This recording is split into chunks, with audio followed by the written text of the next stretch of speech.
নমস্কার বন্ধুরা, মন্টিস কিচেনে আপনাদের স্বাগত। আজকে একটি মাছের রেসিপি নিয়ে চলে এসেছি, বেগুন দিয়ে পাবদা মাছের তেল ঝাল। তাহলে দেখা যাক কি কি নিয়েছি পাবদা মাছ, বেগুন কেটে নিয়েছি, একটু নিয়েছি কাঁচা লঙ্কা, পেঁয়াজ কুচি, টমেটো, বড়ি, হলুদ গুঁড়ো, লঙ্কার গুঁড়ো, জিরের গুঁড়ো, ধনের গুঁড়ো, আদা বাটা আর একটু বিলাতি ধনে পাতা। আমার গাছে হয়েছিল বলে আমি ব্যবহার করলাম, আপনারা নর্মাল ধনেপাতাও ব্যবহার করতে পারেন। তারপরে মাছের গায়ে নুন হলুদ মাখিয়ে নিলাম, ব্যাস হয়ে গেছে। এবার বেগুনে নুন হলুদ একটু মাখিয়ে নেব।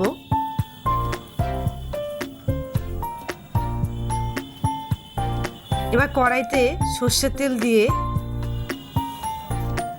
তেল গরম হয়ে গেছে। এবার একটা একটা করে মাছ ভেজে নেব।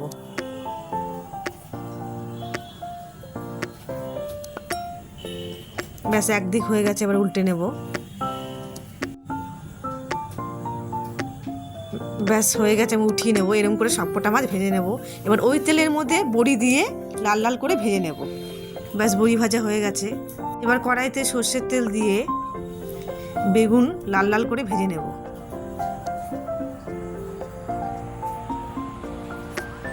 ব্যাস লাল লাল হয়ে গেছে, এবার উঠিয়ে নেব। এবার ওই কড়াইয়ের মধ্যে আবার সর্ষের তেল দিয়ে দেবো কালো জিরে, কুচনো পেঁয়াজগুলো দিয়ে দেবো।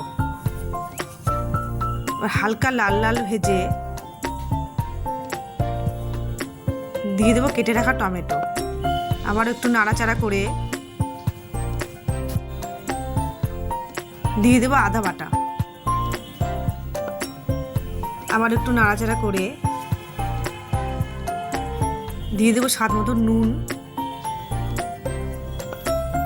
আর গুঁড়ো মশলা।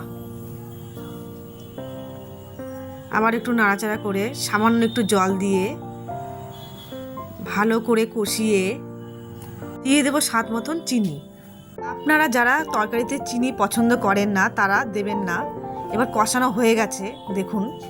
এবার দিয়ে দেবেন পরিমাণ মতন জল। জল ফুটে গেছে, দিয়ে দেবো ভেজে রাখা বড়ি, বেগুন। 2 মিনিট ফুটিয়ে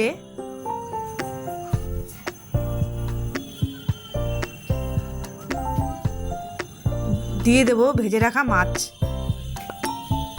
একটা একটা করে ছেড়ে দেব। আবারও 2 মিনিট ফুটিয়ে দিয়ে দেবো উপর দিয়ে কাঁচা সর্ষের তেল, বিলাতি ধনে পাতা আর চেরা কাঁচা লঙ্কা। ব্যাস তৈরি হয়ে গেল আমার বেগুন দিয়ে পাবদা মাছের তেল ঝাল। আপনাদের যদি এই রেসিপিটি ভালো লেগে থাকে অবশ্যই লাইক, কমেন্ট, শেয়ার আর চ্যানেলটিকে সাবস্ক্রাইব করে দেবেন।